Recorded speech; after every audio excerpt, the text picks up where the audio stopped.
We're looking for no solution, so I want the coefficient for the x to be the same, 1/2, and the constants to be different, which they are.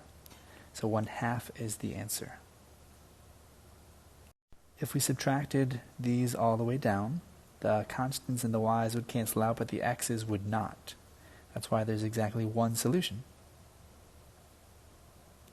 We're told there's no solution, and this is one of the two equations. So I'm looking for a proportion between the x's and the y's where the y's are 3 times as big as the x's. These have the proportion backwards. It's either A or B.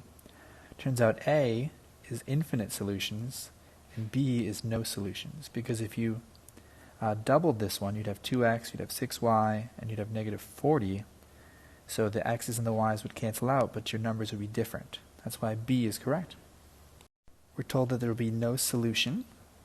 So if you look at the proportion 2x to 4x, we want to get to 6, double it in the same way. And then if we do that, it doesn't work for the constants, so that's perfect for no solution. 6 is the answer. We want exactly one solution.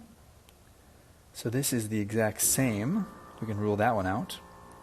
And this one has the same on the left, but different on the right, so that means no solution.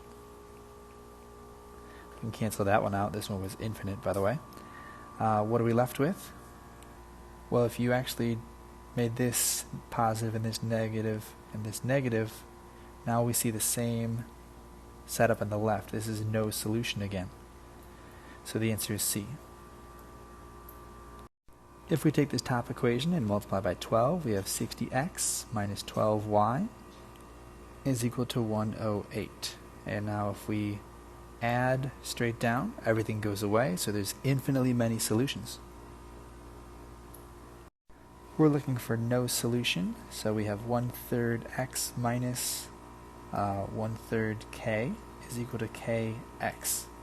And for no solution, the only thing that matters is the part that's in front of x. We want that to be the same, and then we want the constant to be different. So this one doesn't have a constant. There's no constant over here. So what we're going to match is the 1/3 to the k value, and the answer is D.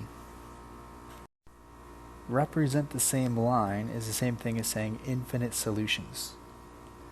So notice that if we triple this, it's just like this one, so we have to triple 10, and we get 30.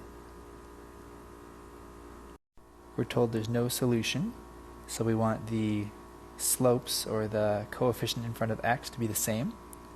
And this one has a constant, and this one on the left has no constant, so if we make C 1/4, there will be no solution. This one has no solutions, so the constants are different, which is good, and we want to make the x coefficients the same. So 3 over 2 is going to be equal to k over 3 if we do it right. If we cross multiply, we have 9 is equal to 2k, or k is equal to 4.5.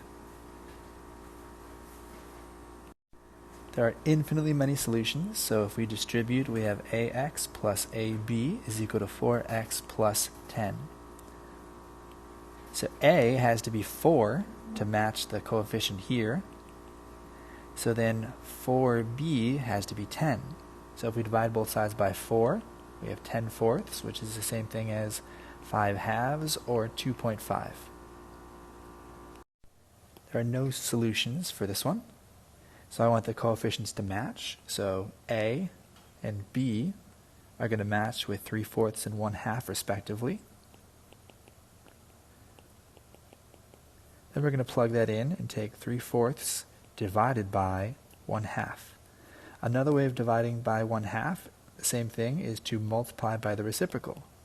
And that's a little bit easier with fractions. If you multiply straight across, you get 6/4, or 3 over 2. You could put this as 1.5 if you wanted to.